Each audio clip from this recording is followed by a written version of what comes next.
وہ جو اونٹنی ہے اس کا جو ہے چھوٹا بچہ پیچھے گاؤں میں ہے۔ تو جب مجنو نے اس اونٹنی کی مہار کو مضبوطی سے پکڑا ہوتا ہے اور وہ ہوشیار ہوتا ہے،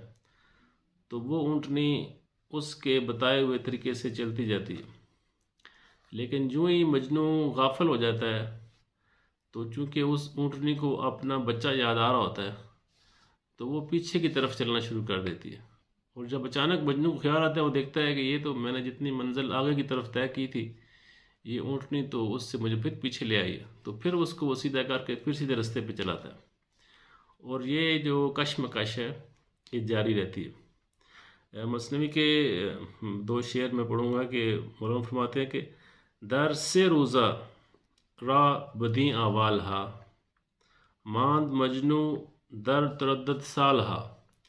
کہ یہ جو 3 دنوں کا رستہ تھا، اس طرح کے حالات میں جس میں اونٹنی کی جو کشش ہے وہ پیچھے کی طرف ہے اور مجنو کی کشش جو ہے وہ آگے کی طرف لیلا کی طرف ہے، تو اس طرح کے حالات میں یہ جو 3 دن کا رستہ تھا، ماند مجنو در تردد سالہ، تو یہ تو مجنو کو سالہ لگ گئے اس میں، لیکن یہ طے نہیں ہوا۔ گفت اے نوکا چہر دو عاشقیم، ما دو زد پس ہم رہے نہ لائقیم۔ تو مجنو نے کہا کہ ہے اونٹنی، ہم دونوں عاشق ہیں، لیکن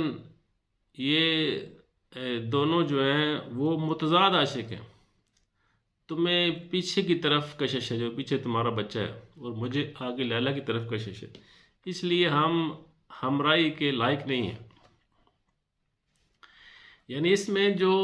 اونٹنی ہے اس کی جو محنت ہے وہ ایک اور جنس سے ہے، اور مجنو جو ہے اس کی جو طلب ہے، کشش ہے، ایک اور جنس سے۔ مجنو جو ہے وہ لیلا کا خواہش مند ہے، اور اونٹنی پیچھے اپنے گاؤں بچے کو جو پیچھے گاؤں میں رہ گیا اس کی خواہش مند ہے۔ اس کو ایک تیسری مثال سے دیکھتے ہیں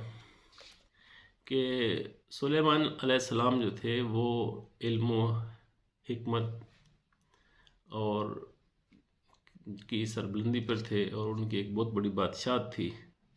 ہر طرح کی مخلوق جو ہے وہ ان کے ماتحت تھی، اور ان کا تخت ہواؤں پہ اڑتا تھا، اور وہ ہر طرح کی بولیاں جانتے تھے، اور سب چرند پرند اور مخلوقات ان کے ماتحت تھی۔ تو اسی طرح قرآن پاک میں آتا ہے کہ جو جنات ہیں وہ بھی جو ہے وہ ان کے ماتحت تھے اور وہ کام کرتے تھے۔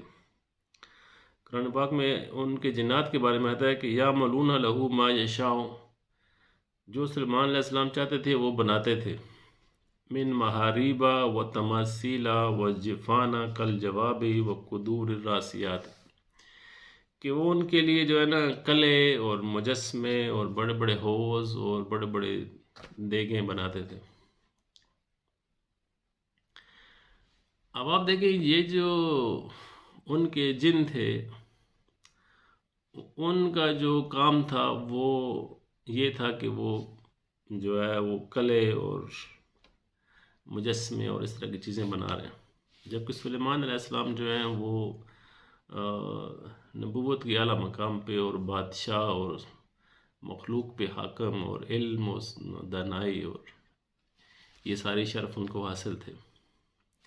ان جنات کی جو محنت ہے وہ ایک اور جنس سے ہے، اور سلیمان کی محنت جو ہے ایک اور جنس سے۔ تو ان 3 مثالوں سے ہم یہ بتانا چاہتے ہیں کہ جو گدھا ہے جو مکہ سے واپس آ کر بھی گدھا ہی رہتا ہے، اور جو اونٹنی ہے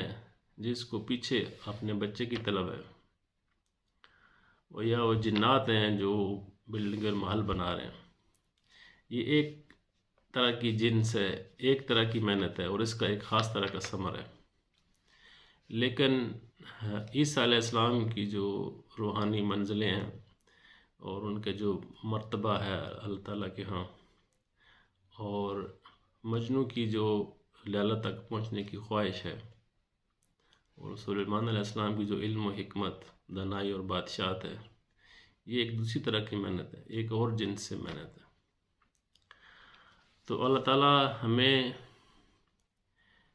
اس طرح کی محنت کرنے کی توفیق عطا فرمائے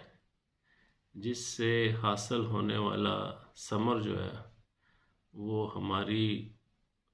روحانی قدر اور منزلت میں اضافہ کرے، تاکہ ہم نہ صرف اس زندگی میں بلکہ